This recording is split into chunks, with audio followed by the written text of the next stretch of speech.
তখন পুলিশ হেডকোয়ার্টার্সে কোনো সিনিয়র লেভেলের কোনো অফিসার দায়িত্বে ছিলেন না। ঢাকা মেট্রোপলিটন পুলিশেরও কেউ দায়িত্বে ছিল না। এর মধ্যে শুনতে পেলাম যে রাজারবাগেও আপনার যারা পুলিশ সদস্য আছে তাদের মধ্যে এক ধরনের বিদ্রোহ, প্রায় 400-500 লোক সশস্ত্র অবস্থায় তারা রাজারবাগ লাইনের মধ্যে ঘোরাঘুরি করতেছে, একটা উত্তেজনা বিরাজ করতেছে। তো এই অবস্থায় আমি আমার টেলিকমে তখন আমি কর্মরত ছিলাম, পুলিশ টেলিকমে। তো আমার কয়েকজন সহকর্মী এবং আরও বিভিন্ন পুলিশের বিভিন্ন ইউনিটের আরও কিছু সহকর্মী আমরা পুলিশ অফিসার্স মেসে সকালের দিকে ইন অ্যান্ড অ্যারাউন্ড 10:30-11টার দিকে একত্রিত হই এবং আমাদের বেশ কিছু রিটায়ার্ড অফিসারও এখানে আসলেন। আসার পরে আমরা চিন্তা করলাম যে আমাদের কিছু একটা করা দরকার, কারণ পুলিশের নেতৃত্বে এখন আর কেউ নাই, পুলিশও ফাংশন করতেছে না। জানতে পারলাম সারা বাংলাদেশেই খোঁজ নিয়ে দেখলাম যে বিভিন্ন অসংখ্য থানা আপনার আক্রমণের শিকার হয়েছে, সেখান থেকে পুলিশ সদস্যরা চলে গেছে, কেউ পালিয়ে গেছে। না, ভয় ঠিক না, আমি আসলে পুলিশ বাহিনীতে 34 বছর যাবত কর্মরত আছি। আমার এইটুকু বিশ্বাস আছে যে পুলিশ সদস্য যাদের সাথে আমি কর্মরত আছি বা ছিলাম, তারা অন্তত আমার ব্যাপারে অন্তত তাদের কারো কোনো ক্ষোভ বা কষ্ট নাই, বরং তারা আমাকে ভালোই জানে। আর একটা দায়িত্ববোধ থেকেই, আর তখন রাস্তায় নামা আমাদের জন্য নিরাপদ ছিল না পোশাকে। তো আমি একটা সিভিল ড্রেসে একটা প্রাইভেট কার নিয়ে প্রথমে গেলাম আমাদের যে পুলিশের যে 999, ওই 999টি আগের দিন রাতে বন্ধ হয়ে যায়। তো 999-এর যে দায়িত্বরত অফিসার ছিল তার সাথে আমি টেলিফোনে কথা বলি এবং আরও কয়েকজন লোক নিয়ে এসে 999টা চালু করি এবং ওখান থেকে আমরা পুলিশ অফিসার মেসে আসি। আসার পরে আমরা চিন্তা ভাবনা করি যে কিছু একটা আমাদের করা দরকার, যে আমাদের যারা রিটায়ার্ড সিনিয়র অফিসার ছিলেন তারা ছিলেন, আমরাও কর্মরত ছিলাম। তখন ওনারা বললেন যে তুমি একটু দায়িত্ব নিয়ে কিছু একটা করো। তখন আমি মনে করলাম যে এটাই আমার একমাত্র প্রথম কাজ হওয়া উচিত, যে পুলিশের যে সমস্ত সদস্য যারা নিহত হয়েছে, যাদের লাশ বিভিন্ন জায়গায় পড়ে আছে, রাস্তাঘাটে, থানায়, বিভিন্ন জায়গায়, তো এগুলি সংগ্রহ করে নিয়ে আসা এবং তাদের সৎকারের ব্যবস্থা করা। তো অ্যাকর্ডিংলি আমি অফিসার মেসে আমরা কয়েকটা টিম করলাম, 4-5টা টিম করে এই টিমের সদস্যকে কাউকে রামপুরার দিকে পাঠালাম, কাউকে উত্তরার দিকে, যাত্রাবাড়ির দিকে, বিভিন্ন জায়গায় আমরা পাঠালাম। পাঠিয়ে তারপরে আমি আমার কয়েকজন সহকর্মী নিয়ে রাজারবাগে গেলাম, পুলিশ লাইন্সের গেট আটকানো, ওরা আমাদেরকে ঢুকতে দেবে না, প্রথম রাজি হয়নি। পরে ওর মধ্যে আমার পরিচিত 2-1 পুলিশ সদস্য ছিল, তারা এগিয়ে এসে আমাকে ভিতরে নিয়ে যায়। তো রাজারবাগে তখন আসলে একটা ভয়াবহ এবং একটা বিপজ্জনক পরিস্থিতি ছিল। 400-500 পুলিশ সদস্য অস্ত্রসহ তারা সেখানে সাদা পোশাকে ঘোরাঘুরি করতেছে, একটা উত্তেজনা। তাদের মধ্যে এই ধরনের একটা ধারণা আসছে যে বিসিএস পুলিশ অফিসাররা তাদের সঙ্গে বিট্রে করেছে, তাদের নেতৃত্বে তারা এই কাজগুলা করেছে, এখন তারা কেউ নাই। তাই সুতরাং একটা ক্ষোভ তাদের মধ্যে কাজ করতেছে। তখন আমি তাদের কাছে গেলাম, আমি তাদেরকে বললাম যে দেখো, পুলিশের যারা এতদিন নেতৃত্ব দিয়েছে আমি কিন্তু তাদের মধ্যে কেউ না, আমি এই পুলিশ টেলিকমের এই কাজে ব্যস্ত ছিলাম, এই ধরনের কোনো অপারেশনাল কাজে আমি জড়িত ছিলাম না। বাট আজকে তোমাদের এই বিপদে আমি আসছি এবং একটা উদ্দেশ্য নিয়ে আসছি, যে আমাদের যে সমস্ত পুলিশ সদস্য নিহত হয়েছে তাদের যে মৃতদেহ এগুলিকে সংগ্রহ করা এবং ধর্মীয় মতে সৎকারের ব্যবস্থা করা। তো তোমরা প্লিজ আমাকে হেল্প করো। তো তখন তারা আমার কথায় তাদের মধ্যে যে ক্ষোভ কিছুটা প্রশমিত হয়। প্রশমিত হওয়ার পরে আমরা ওই যে আমাদের যে গ্রুপ বিভিন্ন জায়গায় পাঠালাম, সেখান থেকে মৃতদেহ। এখানে একটু মাঝখানে একটু প্রশ্নটা করি, সেইটা হচ্ছে যে আপনার তখন মানে আপনি তো প্রথম পুলিশ কর্মকর্তা যাকে 5 আগস্টের পরে আমরা আসলে আমাদের ক্যামেরায় পেয়েছি। আমি সে সময় দেখে, কিন্তু আমাদের কাছেও অনেকে প্রশ্ন করেছেন যেসব পুলিশ কর্মকর্তা বা আপনার ফোর্সের যারা আসলে মারা গিয়েছেন তারা বিচার পাবেন কিনা, বা তারা মানে তাদের পরিবারের প্রতি আসলে ঠিকমতো পুলিশের পক্ষ থেকে যেটাকে আপনার সহকর্মী কেউ মারা গেলে যে বেনিফিট বা যেগুলি খোঁজ খবর খেয়াল আপনারা রাখেন সেগুলি রাখতে পারছেন কিনা, এরকম। আমরা ওই যে জিনিসটা আমি বললাম যে প্রথম দায়িত্ব ছিল যে আমার যেটা দায়িত্ববোধ থেকে আমি এই কাজটা করেছি সেটা হলো তাদের ধর্মীয় মতে সৎকার হোক, তারপরে তাদের মৃত্যুর বিষয়ে এবং তাদের ক্ষতিপূরণ এটা আপনার পুলিশ বাহিনী কিংবা সরকারিরা বিবেচনা করবে যে তাদের জন্য কি করা হবে কি হবে না, এটা ওকে। বাট আমি যে প্রাথমিক কাজ, যে তাদের প্রত্যেকটা মানুষেরই রাইট আছে তার ধর্মীয় মতে তার সৎকার হওয়াটা, এটা তার বার্থরাইট, জাস্ট ওই কাজটুকু আমি তখন করেছি। আপনার আবার ওই জায়গায় ফিরে আসি, 24-6 আগস্ট আপনি যখন ফোকাল পারসন, মানে আপনি বললেন যে কেউ তো আসলে দায়িত্ব দেয় না, দায়িত্বটা আপনার দায়িত্ববোধ থেকে আপনি দায়িত্ব নিলেন। তখন আপনি বলছিলেন, আপনাকে আমি কোট করতেছি, বর্তমানে আমরা সংকটময় সময় পার করছি, আমাদের অনেক পুলিশ সদস্য মারা যাচ্ছে, তাদের মধ্যে অনেক ভয়ভীতি কাজ করছে। 12-14 মাস পার হলো। মাননীয় মহাপরিচালক, আপনি কি মনে করেন যে পুলিশের ভয় এখন একটু কমেছে? কি মনে হয়? মানে এটা এটার ভালো মূল্যায়ন আপনারা করতে পারবেন, জনগণ করবে যে পুলিশ তখন কি অবস্থায় ছিল, আজকে কি অবস্থা আছে। তা আমি মনে করি যে এখন আইন শৃঙ্খলা পরিস্থিতি স্বাভাবিক রাখার জন্য, অপরাধ নিয়ন্ত্রণের জন্য পুলিশ কাজ করতেছে। তবে জনগণের প্রত্যাশা পূরণের জন্য যতটুকু দরকার ততটুকু পারতেছি কিনা সেটা নিয়ে হয়তো ডিবেট থাকতে পারে। বাট আমার মনে হয় এখন আমরা সারা দেশই পুলিশ বাহিনী আগের চেয়ে অনেক বেশি সুসংহত এবং আমরা আমাদের দায়িত্ব মোটামুটি নির্ভয়ে এখন পালন করতেছি। তবে জুলাই আগস্টের ওই ট্রমা হয়তো অনেকের মধ্যে থাকতে পারে, বাট আমার মনে হয় এটা আমরা কাটিয়ে ওঠার চেষ্টা করতেছি এবং আমাদের এই যে দায়িত্ব, বেসিক যে দায়িত্ব আইন শৃঙ্খলা রক্ষা করা, অপরাধ দমন করা, এগুলা পুলিশ বাহিনী সারা দেশে এখন করতেছে। তবে জনগণের প্রত্যাশা মতো হচ্ছে কিনা সেখানে হয়তো ঘাটতি থাকতে পারে, বাট আমরা করে যাচ্ছি, সাধ্যমতো চেষ্টা করে যাচ্ছি।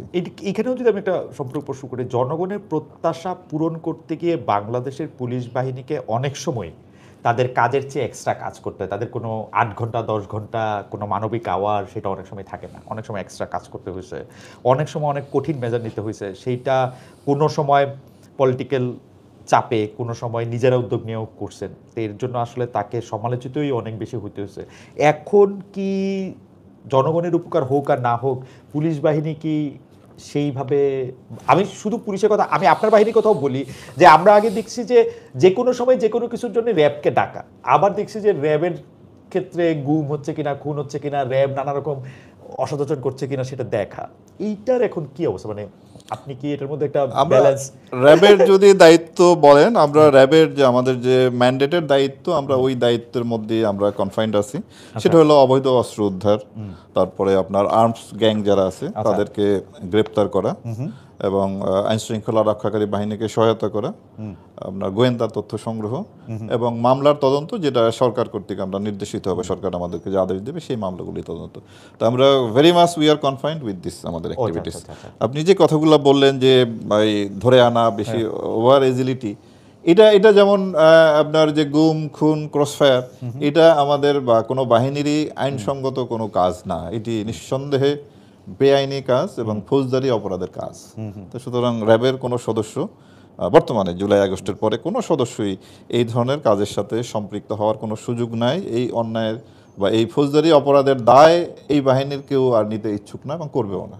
বাট আমরা আমাদের যে দায়িত্ব, সেই দায়িত্ব অন্যান্য আইনশৃঙ্খলা রক্ষাকারী বাহিনীর সাথে সমন্বয় করে, যেমন আপনার জুলাই আগস্টের পরে আইনশৃঙ্খলা পরিস্থিতির যথেষ্ট ঘাটতি ছিল, তখন আমাদের ম্যান্ডেটের বাইরেও ল অ্যান্ড অর্ডারের কাজগুলো আমাদের ওটা করতে হয়েছে, যদিও যেটা আমাদের কিন্তু ম্যান্ডেটের কাজ না। যেমন আপনার আশুলিয়া, সাভার, গাজীপুরে গার্মেন্টসের যে আন্দোলনগুলো হলো, সেখানেও আমাদের সেটা প্রশমিত করার জন্য যৌথ বাহিনীর সাথে, সেনাবাহিনীর সাথে, পুলিশের সাথে আমরা কাজ করেছি। এবং সারা দেশই ওই সময় আপনার চুরি ডাকাতি এগুলো বন্ধের জন্য আমাদেরকে রোবাস্ট পেট্রোলিং করা, এই কাজগুলো আমাদের করতে হয়েছে এবং আমরা এখনও সেগুলো করে যাচ্ছি আইনশৃঙ্খলা পরিস্থিতি উন্নয়নের জন্য। তো আমরা ওই যে আইনশৃঙ্খলা পরিস্থিতি ভালো রাখার জন্য যতটুকু করা আমরা চেষ্টা করে যাচ্ছি। আমার কলিগরা একটা প্রশ্ন গত 12 বছর 13 বছর ধরে আমরা সবাই মিলে করে আসছি, সেটা হচ্ছে সাগররুনি হত্যার ব্যাপারটা, যেটা র্যাব কিছুদিন তদন্ত করেছে, র্যাবের হাত থেকে আবার পুলিশের অন্যান্য ফোর্স। আপনারা, মানে আপনি পুলিশ বাহিনীতে 34 বছর কাজ করেছেন, আপনি কি কোনো কিছু বলবেন যে কেন, মানে এই সরকার আসার পরও 14 মাস 15 মাস এটা নিয়ে আসলে এটা কোনো অগ্রগতি হচ্ছে না কেন? মানে প্রতিবারই আমরা একটা গণনা দেই 100 বারের মতো পিছালো শুনানি বা 112 বার।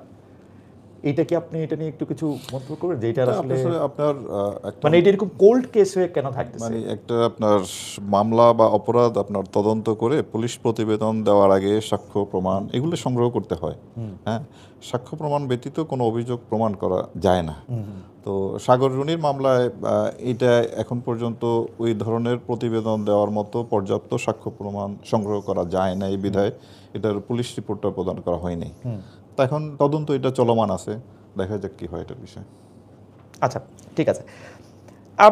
আপনি এই কথাটা কিছুটা বলেছেন যে 5 আগস্টের আগের র্যাব আর পরের র্যাব, আপনি দায়িত্ব নেওয়ার পরে। আমি একটু ছোট করে জানতে কি চাইবো যে আপনি আপনার পুলিশের দায়িত্ব পালন করতে গিয়ে কখনো কি এর আগে মহাপরিচালক হওয়ার আগে কখনো র্যাবে কাজ করেছেন? আমি ইতিপূর্বে র্যাবে কাজ করার আমার কোনো অভিজ্ঞতা নেই।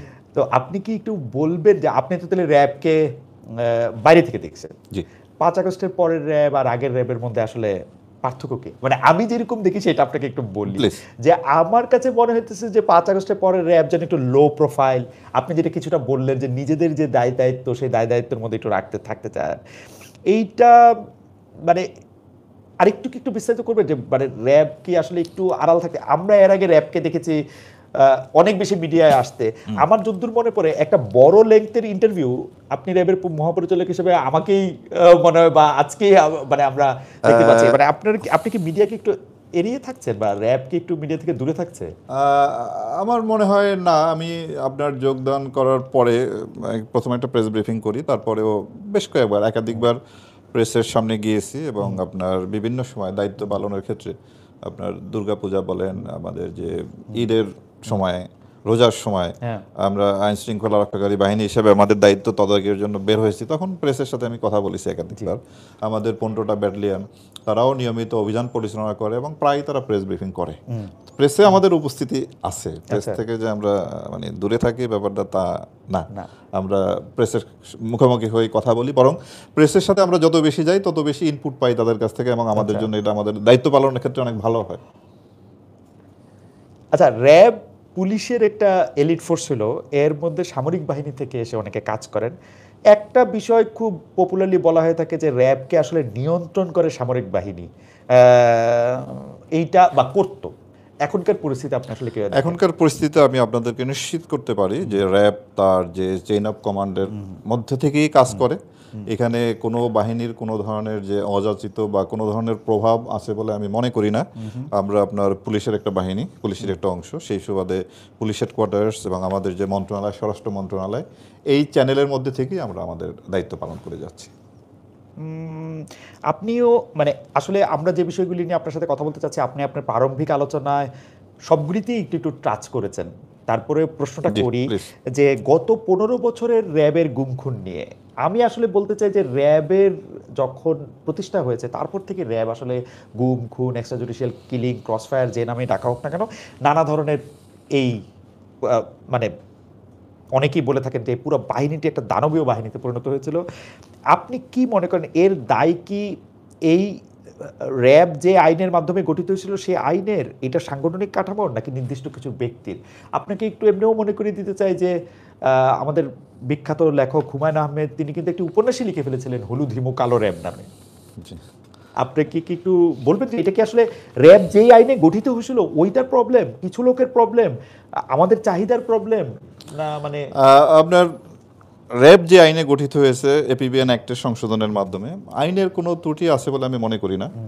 আপনার গুম খুন ক্রসফায়ার যে কথাই বলেন না কেন, যে জন্য আজকে র্যাব এত সমালোচিত, র্যাবের বিরুদ্ধে ইউএস স্যাংশনও আছে এই কারণে।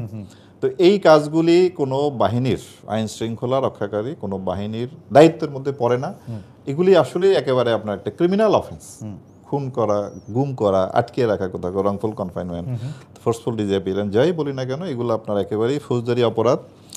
এই অপরাধ কোনো বাহিনীর মানে আইনগত ঘাটতি কিংবা তার আইনের জ্ঞানের অভাবের জন্য সেই কাজগুলো করেছে, ব্যাপারটা আমার কাছে তা মনে হয় না। এগুলি ডেলিভারেটলি কোনো একটা উদ্দেশ্যে যারা করেছেন তাদের একটা উদ্দেশ্য ছিল, তারা হয়তো কারো দ্বারা নির্দেশিত হয়ে করেছেন বা তাদের ব্যক্তিগত সুযোগ সুবিধা লাভের জন্যই তারা মানুষকে খুন করেছেন, মানুষকে বছর পর বছর আপনার সকল আয়নাঘরে আটক রেখেছেন, যে আয়নাঘর বলো যেটা আমরা বলি, এখানে আটক রেখেছেন। এটা আইনের ত্রুটির জন্য না, এটা তার পেশাগত জ্ঞানের অভাবের জন্য হয়নি। এগুলি আমি মনে করি যে উদ্দেশ্যমূলকভাবেই এগুলি করা হয়েছে এবং এটা ফৌজদারি অপরাধে একটা অপরাধ এবং এই জন্য তাদের বিরুদ্ধে তদন্ত হয়ে এবং তাদের বিচারের সম্মুখীন হওয়া উচিত। জাতিসংঘ মানবাধিকার কার্যালয় থেকে মানে জুলাই আন্দোলন, গুম খুন ইত্যাদি নিয়ে তদন্ত করে র্যাব বিলুপ্ত করার সুপারিশ করা হয়েছিল। অনেকে আবার এটা বলে থাকেন এই বিশেষ বাহিনী যদি একটু লো প্রোফাইলেই থাকে, যদি তার কাজের মধ্যে দিয়ে যদি থাকে, তাহলে আর এই বিশেষ বাহিনী থাকার আর দরকার কি? আপনি আবার মিডিয়ার সাথে কথা বলতে গিয়ে বলছেন, আপনাকে যদি উদ্ধৃত করি যে আমরা এই মুহূর্তে আইন শৃঙ্খলা পরিস্থিতি নিয়ন্ত্রণে কাজ করছি, র্যাব বিলুপ্ত হবে কি না হবে এটা নিয়ে চিন্তা ভাবনা করছি না, এটা সরকার দেখবে। আমরা যদি প্রশ্নটা এরকম করি যে আসলে এই বাহিনীটা থাকা না থাকা একরকম কিনা, মানে আমার ওই উত্তর সেই একই হবে যে বাহিনী থাকবে কি না থাকবে এটা সর্বোচ্চ পর্যায়ের সিদ্ধান্ত হবে। তবে এই বাহিনী যতদিন আছে ততদিন পর্যন্ত আপনার তার উপরে যে অর্পিত দায়িত্ব, এটা আমরা আস্থার সাথে, নিষ্ঠার সাথে, সততার সাথে আমরা এই দায়িত্ব পালন করে যাব এবং আমরা মনে করি যে বর্তমান আইন শৃঙ্খলা পরিস্থিতি রক্ষায় কিংবা অপরাধ নিয়ন্ত্রণে রাখার জন্য আমাদের বাহিনী আপনার কাজ করে যাচ্ছে, তারা আচ্ছা। বিভিন্নভাবে কাজ করে যাচ্ছে। আমি যদি আপনাকে 5ই আগস্ট থেকে এই পর্যন্ত একটা হিসাব দিই, আমাদের কাজের একটা ছোট হিসাব দিই, আমরা এই পর্যন্ত 19,343 জন লোককে আমরা বিভিন্নভাবে গ্রেপ্তার Okay. করেছি। এর মধ্যে আপনার অস্ত্র আইনে 19,343। জি, অস্ত্র আইনে 306 জন, এবং আমরা অস্ত্র উদ্ধার করেছি 686টি। এটা কি সুনির্দিষ্ট অভিযোগের প্রেক্ষিতে? এগুলা অভিযোগের প্রেক্ষিতে বিভিন্ন আচ্ছা। সময়, হ্যাঁ। Okay. এরপরে আমরা হত্যা মামলায় 2,714 জনকে আমরা গ্রেপ্তার করেছি হত্যা মামলায়। এর মধ্যে আপনি এই হত্যা মামলাগুলি কি বিশেষ কোনো মামলা আপনাদের কাছে কেন আসলো? না না, এগুলো আপনার ওই যে মামলা আমাদের কাছে আসেনি। যেমন আপনাকে আমি বলি যে চাঁদপুরে একটা ট্রলার বা একটা কার্গো জাহাজে ডাকাতি হয় এবং 7 জন লোকে হত্যা করে সেই ডাকাতিটা সংগঠিত হয়।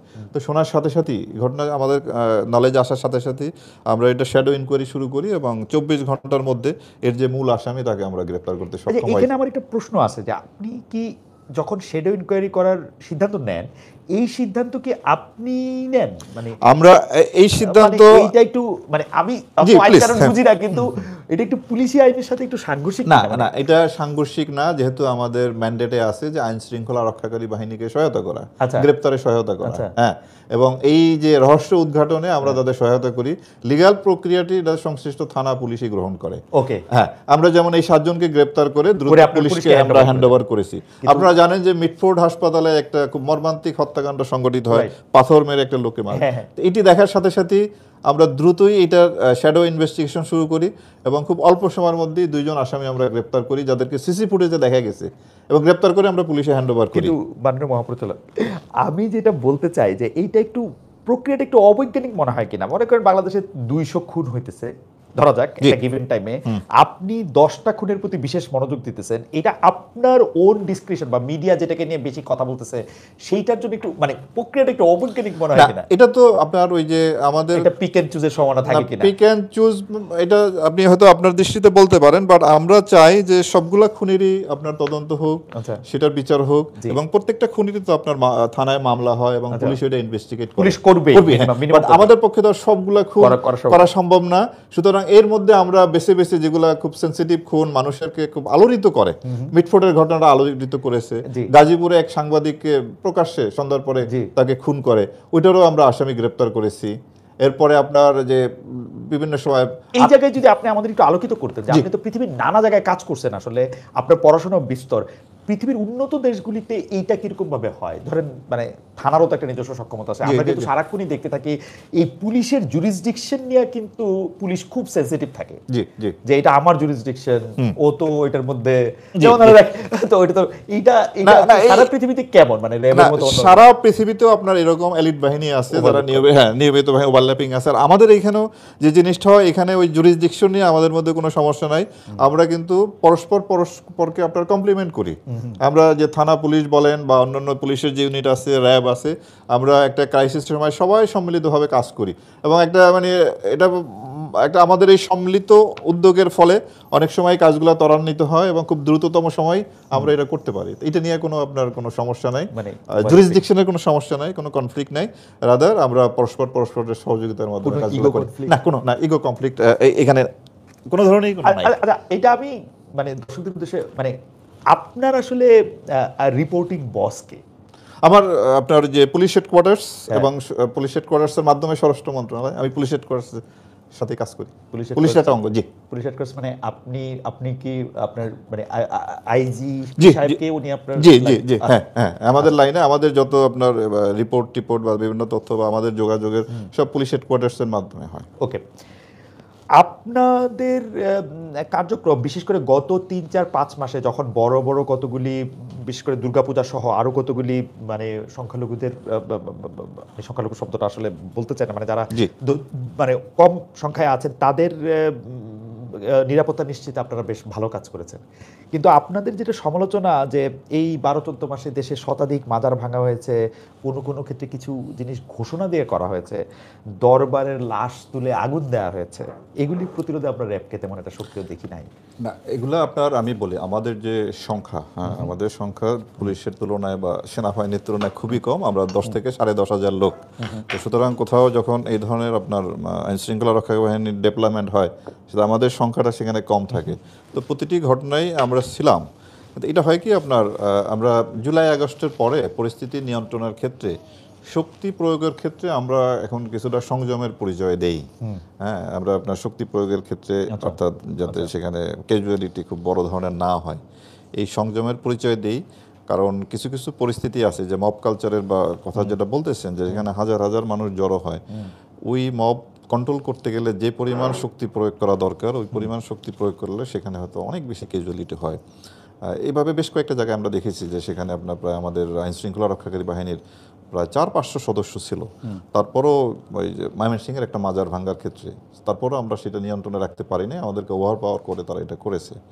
তো ওই যে যে কথাটা বললাম যে যাতে ক্যাজুয়ালিটি বেশি না হয় আপনার, অর্থাৎ বড় ক্ষতির চেয়ে ছোট ক্ষতি, যে আপনার আমাদের এটা দণ্ডবিধিতে একটা আইন আছে, হ্যাঁ, যে আপনার জন্য একটা বড় ক্ষতি এড়ানোর জন্য ছোটখাটো যে এইটা ওই অনেকটা সেই রকমেরই বড় ধরনের ক্যাজুয়ালিটি রক্ষা না, করার জন্য কিন্তু মানে মহাপরিচালক এই ক্ষেত্রেও আপনি পিক এন্ড চুজ করতেছেন কিনা, একটা না, পুলিশ জায়গায় থাকতেছেন কিনা, যাদের শক্তি বেশি তাদেরকেই রক্ষা করার চেষ্টা আপনি বেশি না, করতেছেন? ব্যাপারটা তা না। এখানে যদি আপনি যে মাজার ভাঙ্গা বলেন, এগুলা আমাদের যদি ব্যর্থতা হিসেবে চিহ্নিত করেন, এটা আমাদের ব্যর্থতাই বলতে হবে। আমরা আসলেই সফল হইনি। আমাদের উচিত ছিল প্রত্যেকটা জায়গায় এই প্রোটেকশনটা দেওয়া, বাট বাস্তবতার কারণে এবং বিভিন্ন কারণে হয়তো আমাদের ওই ব্যর্থতা আছে। বাট আমরা এটা কাটিয়ে উঠে ক্রমান্বয়ে আমরা আরও বেশি শক্তিশালী। এই জন্য আপনার সামাজিকভাবেও একটা কিন্তু এখানে একটা কিছু করার আছে। কেবলমাত্র সব সমস্যা আইন শৃঙ্খলা রক্ষাকারী বাহিনীর হাতে দিলে তাদের পক্ষে সব কিছু করা মুশকিল। এক্ষেত্রে একটা সামাজিক বা রাজনৈতিক যারা নেতৃবৃন্দ আছেন তাদেরও একটা ভূমিকা রাখা উচিত